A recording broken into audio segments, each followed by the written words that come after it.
Okay, good Davach everyone. As we welcome in Michal, we welcome in Saba, Aaron Swade, Yitzi Muller, Dr. Guy, Yisrael Fisher, Irving Fishbaum, Chaim Lerner, Shelley Zeitlin, Harrison Kletzel, A.B. Spry, Nachman Chapler, Mel Zachter, Shimon Deer. It's good to have you back, Shimon.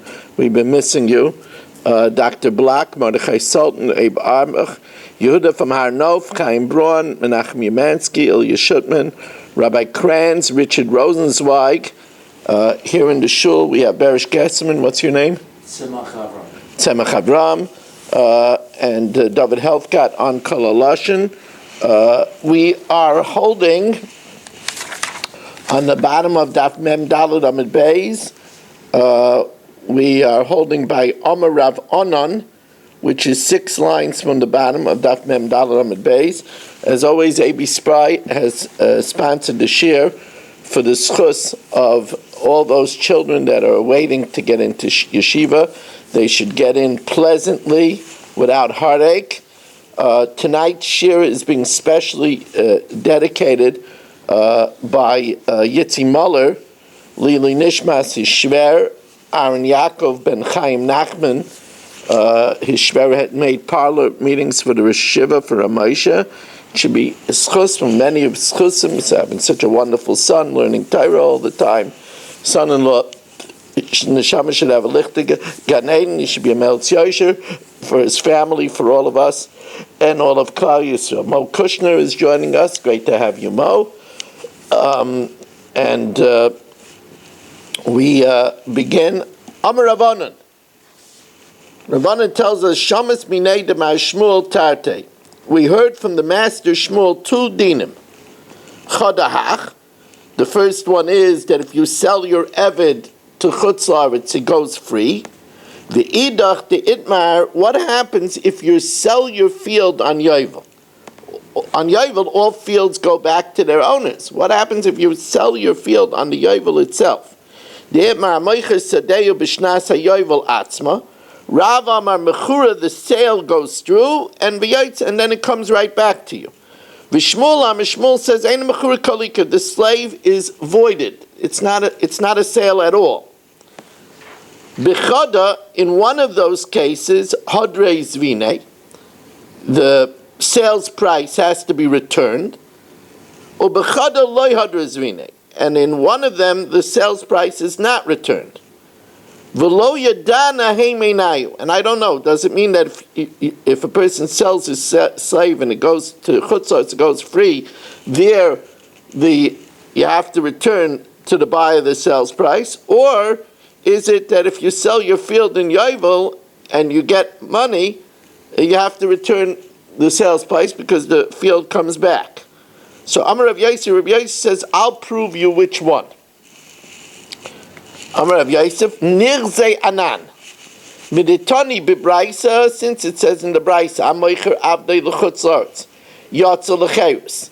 If you sell your Eved to somebody outside of Eretz Yisrael, he goes free, but the tzarich gets shichrer mirabba sheni, but the second buyer has to emancipate him.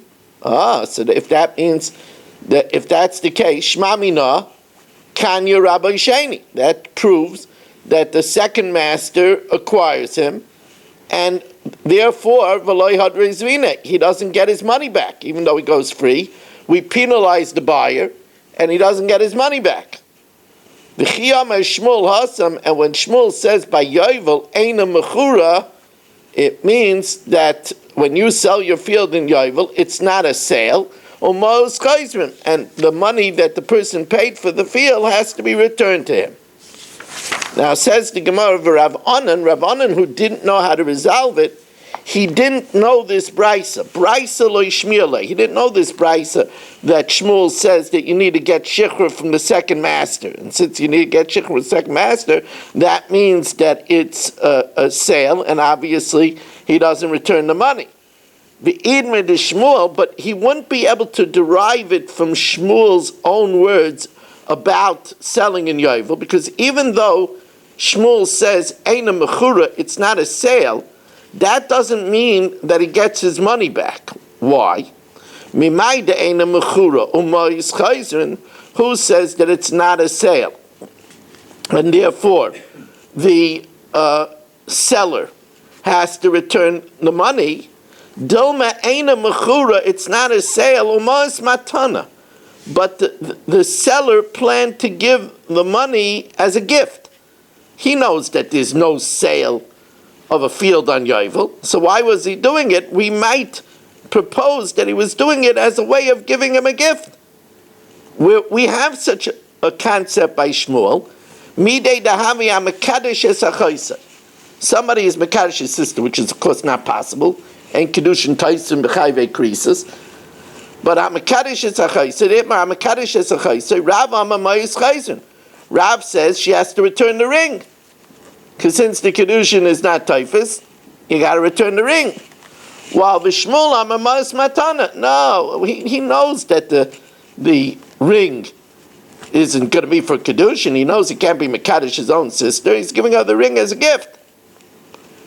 Now the Gemara wonders, we said that if you sell your slave to somebody in Chutz La'aretz, so he goes free, but the buyer doesn't get his money back.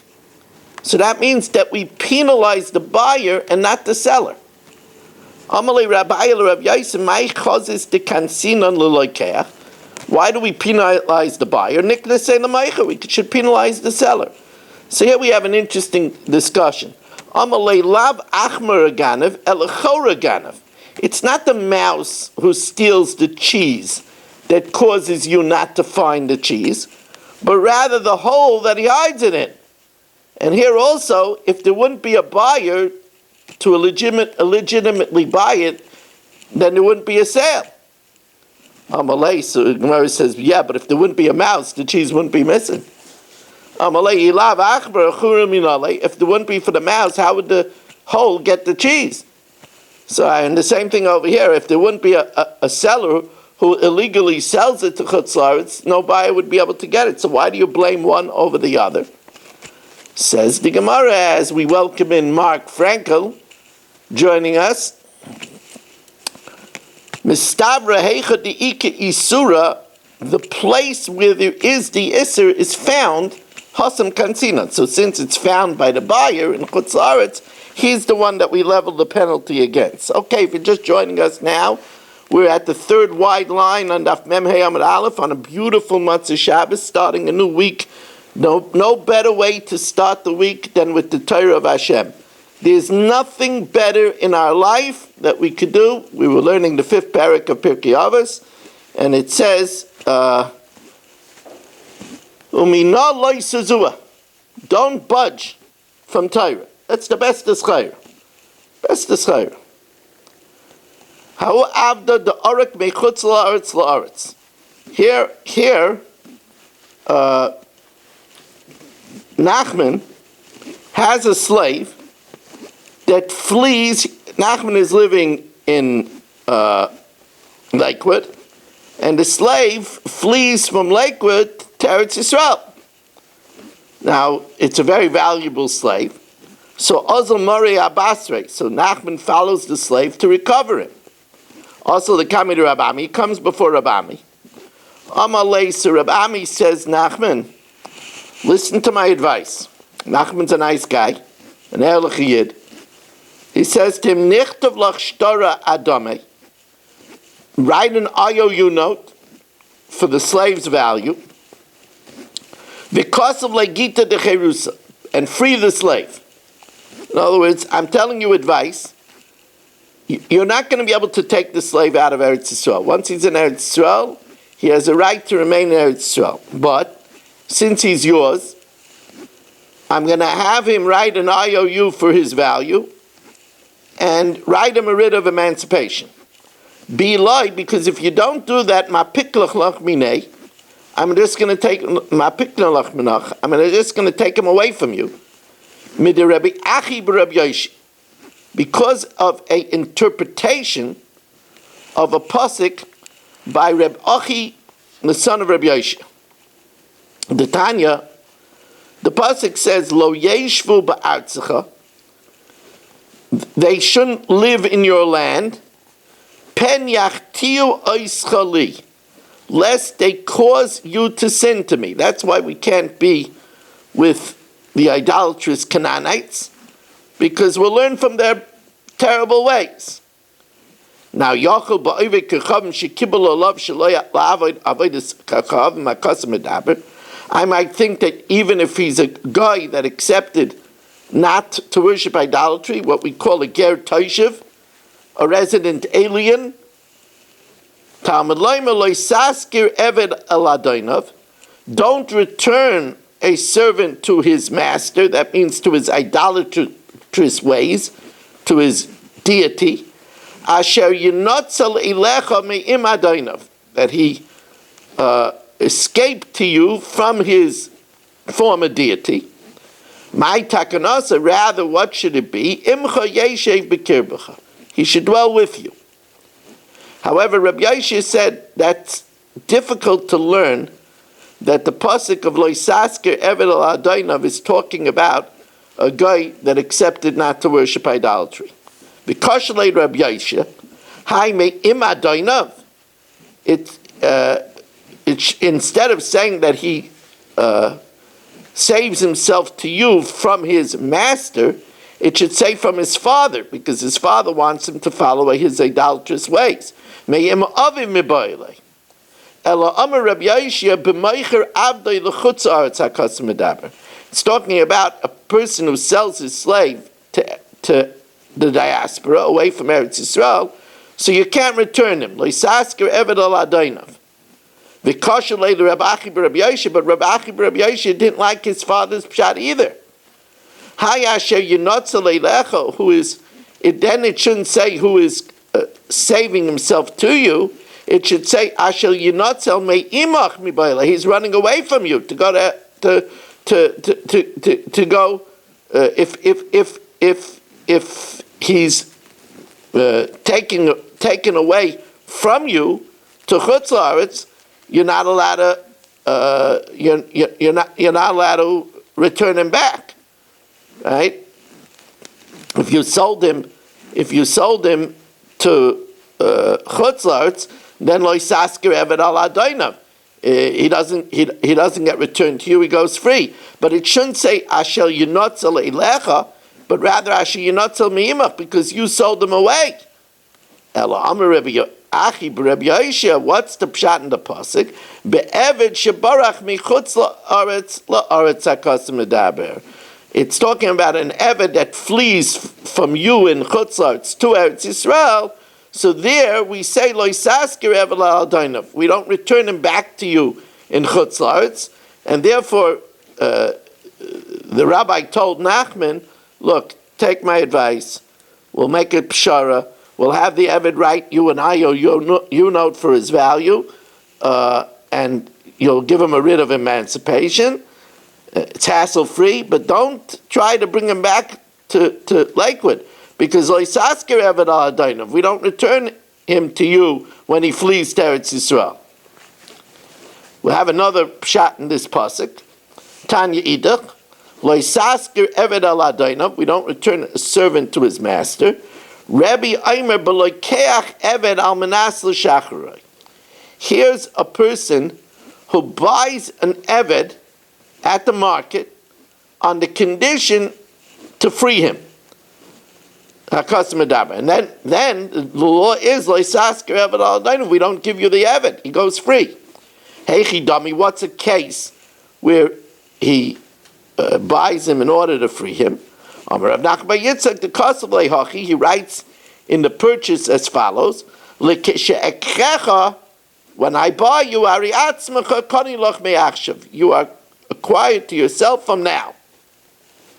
Rav Chisda, Orikle Avdo Lebekusai.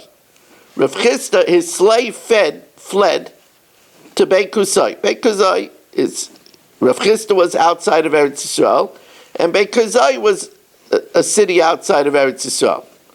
Shalach lahu, he sent to them, Hadrua Nihali, return him to me.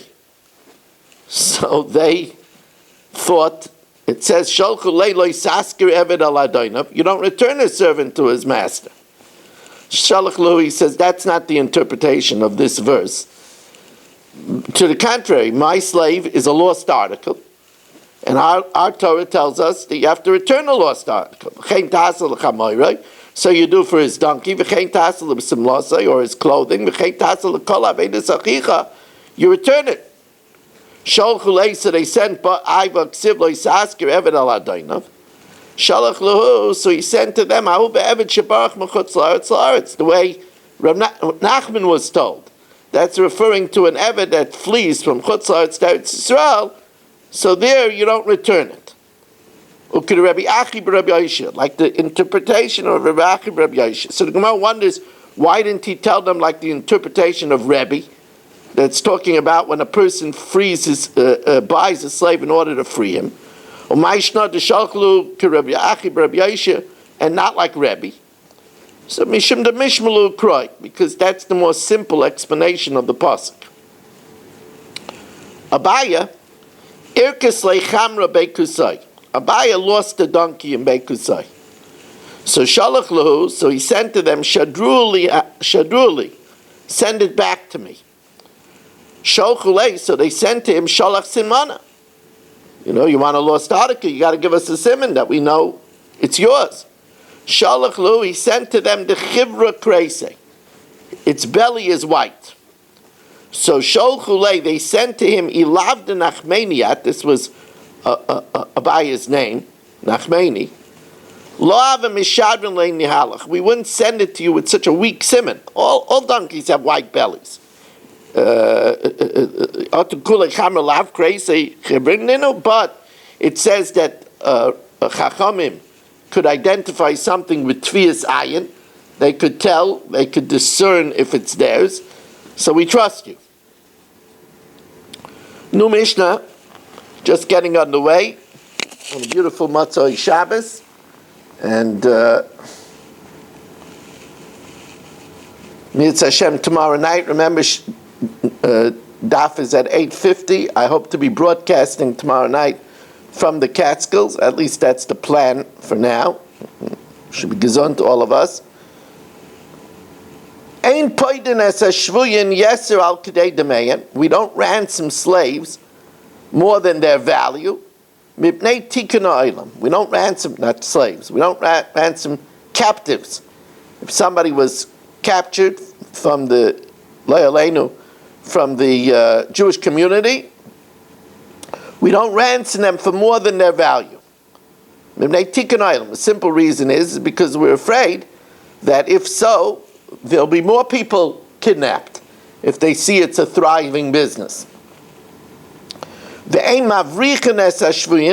do we try to get a slave to escape. We don't try to rescue them because of the benefit of the world, because we're afraid that if we're going to try to rescue them, then they're going to put always the kidnappees, they're going to put them in chains and in pits. We don't try to rescue because of the fate of the rest of the captured people. The rest of the captured people will be tortured in retribution because one escaped.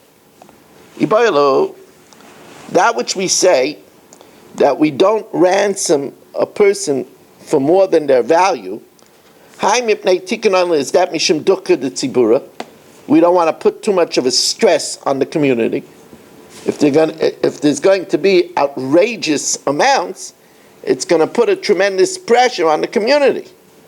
Or the reason is because we're afraid that if we'll pay exorbitant amounts, then they'll capture and kidnap more people. Tashma, the Levi Bar Darga Pirka Labrate, Levi Bar Darga ransomed his daughter, Betleisa Alfei Dinrei Zav, for 13,000 golden dinarim, which is much, much more than her value. So the Gemara wants to say, so you see that the reason is because not to make it a hardship on the community. But if a private person wants to pay it, that's fine. Who says that he did it with the consent of the rabbis? He rescued his daughter, not with the consent of the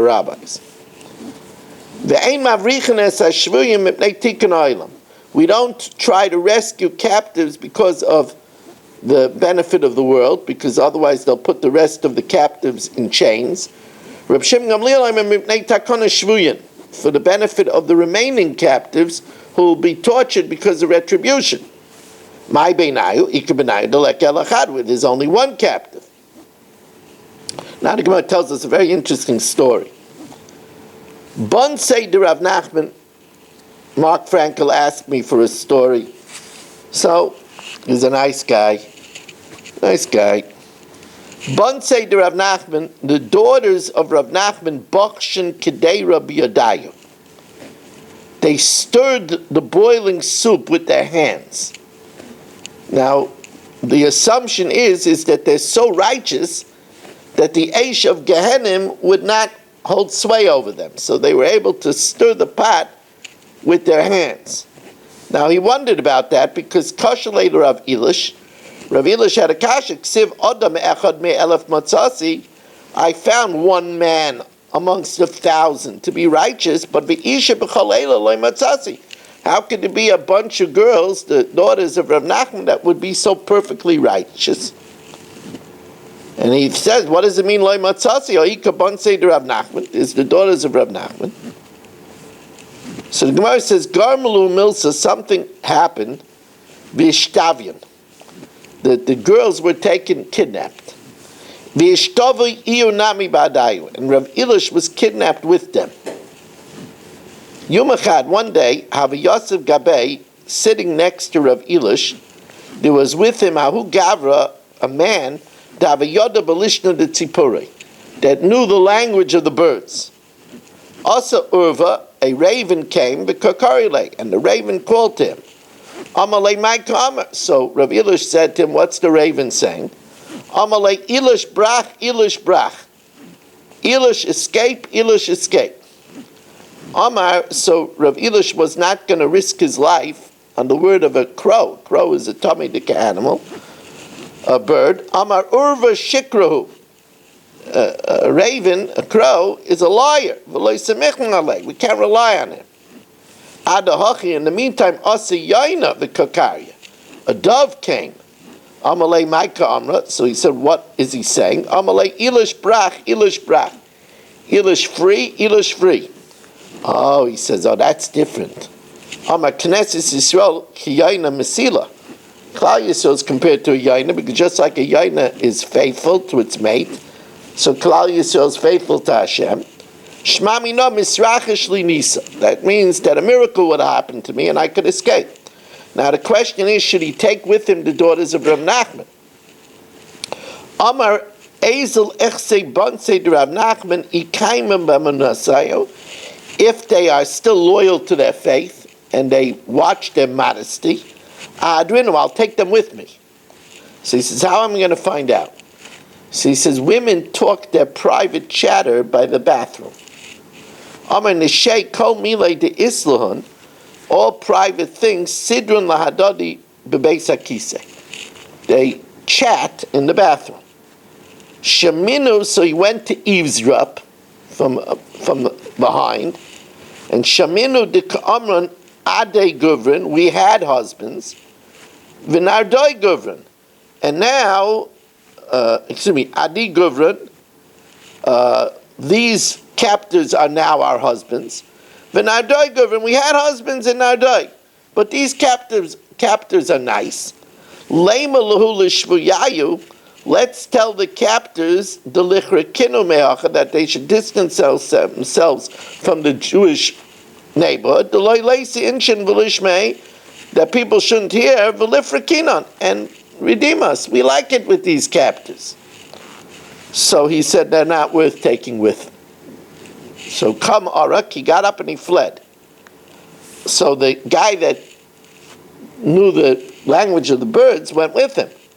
Asi Iu Vahu Gavra, he and the man who knew the language of the birds together fled. So he had a miracle. Ava B'mabra, he caught a ferry and he crossed the river. Vahu Gavra, but the man that went with him that knew the language of the birds, Ashkechua V'katlua, They caught him and they killed him. Ki hadran va'asan, later on, the daughters of Rav Nachman were also rescued. Amar and Rav Elish said that which they stirred the pot with their hand, that must have been witchcraft. Have a kabashin kidra b'mikshafim. They mixed the pot with witchcraft. It wasn't their piety, because you see they weren't pious. As we welcome in Abba Steinhauser joining us, Mordechai Sultan joining us, Chaim Braun joining us, Richard Rosenzweig, Ilya Shutman, Pesach Siegelman, Menachem Yemansky. Good to have 28 Zoomers joining us on this early evening as we start the bottom line of Mem Hey Amid Aleph, just getting underway. We don't buy Sefer Torahs, Tefillin and Mezuzahs from Goyim, Yoiser al Kedei Demeim, more than their value. Again, the Mishnah says, because otherwise it'll give them more incentive to steal from us Sefer Torahs and Mezuzahs. Amalei Rav Budya Rav Ashi. Yeser al Kedei Demeim hu dein leichen.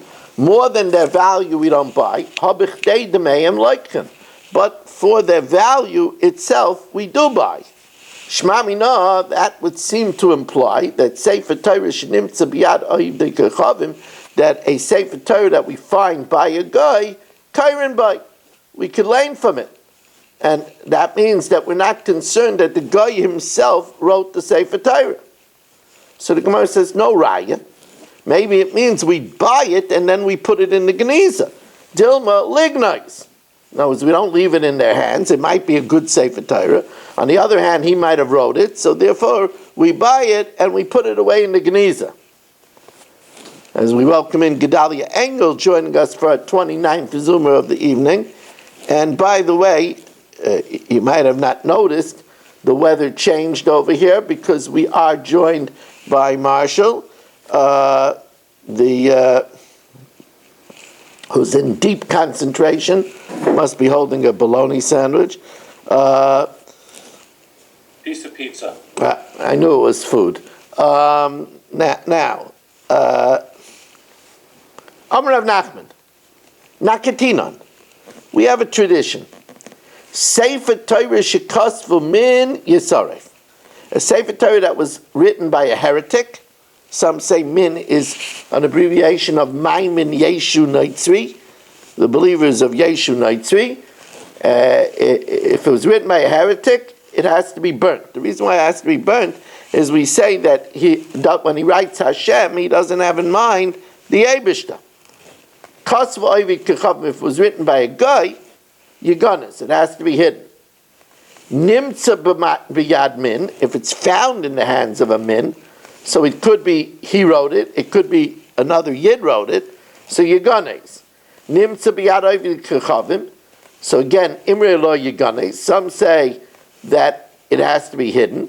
V'imre lo, and others say, Kairim by, we could read from it, and we're not worried that of the chance that he wrote it himself. Sefer Torah chasvu oived kechavim. A Sefer Torah was written by an idolater. Tani chada yisaref, because we say that stam a guy is avodah zara. But Tani idach, no, we're not sure if he wrote it for avodah zara. And Yiganes, it has to be hidden. But Tani idach kairin by. You could even learn from it. So what's going on over here? Like Ash, Haditani is Sarif Rebbe Eliezer. That's going according to Rebbe Eliezer. The Amar Stam Machshavas Ovid Kacham Lavadis Kacham. And therefore, since he probably had a mind for his deity, it has to be burnt. V'Haditani Giganes, and the one that says that you hide it, Haitanu. It's the following Tana. The Tani Rav Amnuna Brei the Rava Mipashrunya. Sefer Torah Tefillin and Mezuzahs. Shekosvan, we're going to be Garis over here, not min, because that has to be burnt.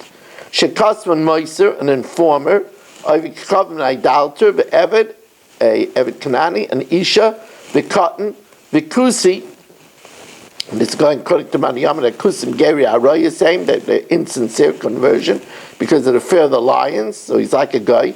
V'Yisrael Mummer, and a renegade Jew, Psulin. It's possible. Why? Because you can only write a Sefer Torah if you have a mitzvah to put on tefillin. Shenemaru kshartem uchsavtem. Kol sheyeshna b'kshira, whoever has the mitzvah of putting on tefillin, yeshna b'ksiva. V'kol she'ena b'kshira, whoever doesn't have the mitzvah to put on tefillin, like an Isha, like an Eved Kanani, like a cotton, a mumma doesn't do it, Einoi b'ksiva. He doesn't have the mitzvah to write the Sefer Torah, and therefore it has to be hidden. But the Tanya Kairim by the Sefer Torah of a guy you could lane for, Haitanu. The Tanya, Leitkin Svarim and Ivik Kacham B'chol Makam, you could buy Svarim from a guy in all places, as long as they're written properly. He wrote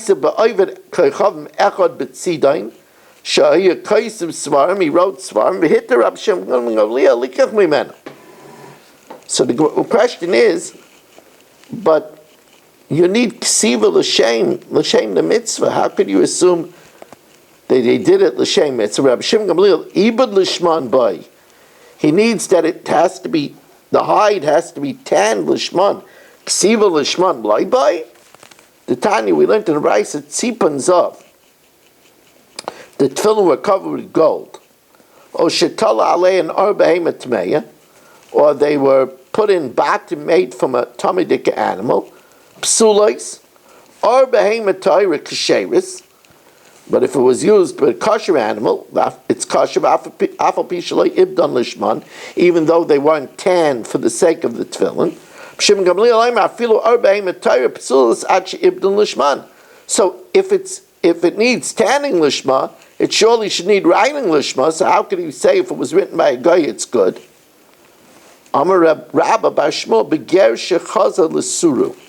It's talking about a ger that it's talking about. Oh wow! Look who's here. Welcome, David. What a pleasure. You were here in Lakewood? Wonderful. Is this is not the first time you're here, is it? First time I'm here. You never by see him? Not here. Wow. Everybody, welcome to David Helfka. First of all, he's one of our regulars on Kol HaLashon. We don't get to see him, but also he's a Talmud of mine for at least 4 cycles, right?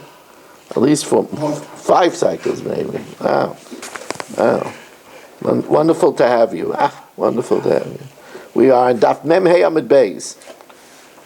So Reb Shimon Gamliel says it's no good until he tans the Shema. So Amar Abba Bashmo beger shechazal l'suray.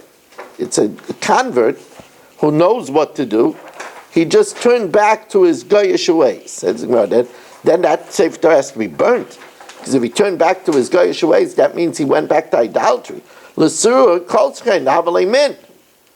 Amar Rav Ashi no shechazal l'suray mishum yira. It's talking about where he became a ger, so therefore he knows how to tan it lishma. The reason why he went back to his goyish ways because he was afraid of the Inquisition. He was afraid of trouble. But therefore we could accept his Sefer Torah because he knows the right way to do it. For those that are just joining us, we are 5 lines above the Mishnah on Daf Mem Hey Amud Beis. 5 lines. Welcome by Jacqueline coming in as well. And Philippe just snuck in as our 30th Zoomer of the evening. Wow, this is really, really a nice evening. It's turning out to be a nice evening. Tan Rabbanan. He's like a Marano? What? He's like a Marano who really remained a Yid and just... Yes. Sandy Grudenfeld has just joined us. Tan Rabbanan. Malin b'demeim ad kedei tarpik. Even though we say that you can't pay extra, you could pay a tarpik extra. Tarpik is just a small amount. It's an estira. My tarpik, Rav Sheshes estira. It's like a half a zuz. Now here the Gemara tells us a sad story. Got to be very careful when you deal with these crooks. Hahitayasa, there was an Arab woman, the Aisi Chaise de Tefillah Lekame Dabaya. She brought a bag of tefillin, a whole bag of tefillin to Abaya, that she wanted Abaya to ransom it. Amallah, Yovisli Reish Bitamre. Give me each pair for some dates. Now she knew that the tefillin is worth a lot more than that. So Imalya Zira, she was full of rage that he was trying to rook her. So Shakla, she took the whole bag and Shatsinu Banara and threw it in the river. Amar, so Abaya said, Lo yibayli lezilzilinu ba'apa kulahai. I should have not been so cheap with her. I should have not, I should have offered her some more money. Now, new Mishnah. Question on that last part? What? You take a question on that last part, more halacha lemaisa question? Yeah. Okay, I have someone who's giving me 3 Sifrei Torah.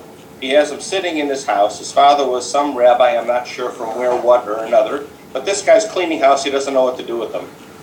How do I treat those Sifrei Torah, not knowing their real origin? Well, the first thing you should do is take it to an expert. Okay, I was going to have it looked over by a sofa, right? No, but take it to an expert who might be able to trace it back and figure out where it came from. Okay, I can try that, but if there's no way to trace an origin, then what do? How do you treat the sefer? Well, then you should do research on who this guy was and where he came from. Because it's likely that he got it from some shul where he came from. You got to do some detective work. Okay. You got to do some... If you're unable to get an origin, then what? Then you'll talk to me next. Okay, fair enough. You'll talk to me next. Then it could be a problem. Okay. For some software said that if you see at the end of the Sefer Torah that it's all smudgy and things. Well, that's one of the tricks. One of the tricks is to see if there was a Ksiva Sefer Torah by looking at the last klaf and see if they had a lot of people signing the letters. See, that's the kind of stuff that an expert would be able to tell. Thank you. Amar Rav Yosef bar Minyumi, Amar Rav Nachman, new Mishnah. Hamaitzi es ishtoi mishum shem ra. Now we're going to learn a lot of halachas now.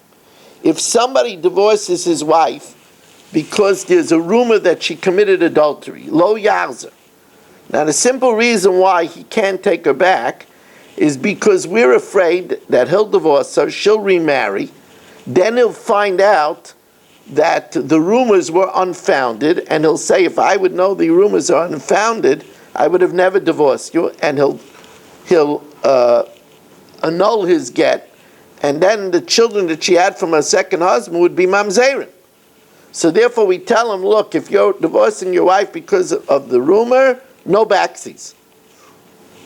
Likewise, mishum neder, he divorces her because she made a vow, lo yarzer, no backsies, because we're afraid that he's going to say, if I would have known that she could be mated and neder, I wouldn't have divorced her, and then after she remarries, he'll annul his get, and then the children will be mamzerim. Rabbi Yehuda says the reason is because if a woman makes an neder, the reason why you can't take her back is because of a knas to the woman. You acted so dastardly and so irresponsibly to make nedarim, you can never go back to your husband. So Rabbi Yehuda says that penalty is only if she made a serious vow, a vow that's made barabim, that can't be removed. Rabbi Yehuda called neder sheyoda barabim. It was known by a community, lo yazer. But shelo yoda barabim, it's not such a serious neder. We don't act so harshly, and yazer, we let her be taken back. Rameir says, no, we're worried about, again, him claiming that if I would have known.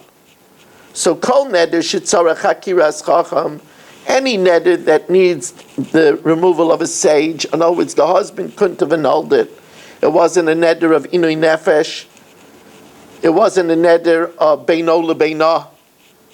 So then, lo yazav, he can't take her back, because there he could claim later, if I would have known that it could have been annulled, I wouldn't have given you a get. But for she'enet tzarech hakiras chacham, but if it doesn't need a chacham, the husband could have annulled it. So since he could have annulled it, then he can't claim later that if I would have known. So then yaza, then he could take her back. Rabbi Lazar looks at it differently. Amar Rabbi Lazar lo asur zeh l'mibnei zeh. The case of where it needs a chacham, really he should be able to take her back, because he can't claim if I would have known, because a man doesn't want his wife to be disgraced by being brought to Bezdin. But in the case where he could have annulled it, we're afraid that he might claim, I didn't know I could annul it. Rabbi Yosef Rabbi Yehuda. Now the Gemara is going to add over here, there's a chsuri mechsera, and it says this is true where she makes an eder. But if he makes an eder, he could take her back. Rabbi Yosef Rabbi Yehuda, Ma'aseh b'tzidon be'echad she'amar le'ishtay. A man said to his wife, Kainim, all fruits of the world should be forbidden to me. Im eini megarshech, if I don't divorce you. V'girsha, and he divorces her. If he wants, he could take her back. V'tirei chacham she'achzirenu. And the Gemara in one pshat says, Mipnei Tikkun Olam, because here, there's no issue of Tikkun Olam. We'll see in the Gemara more about this. I'm just going to turn over here, just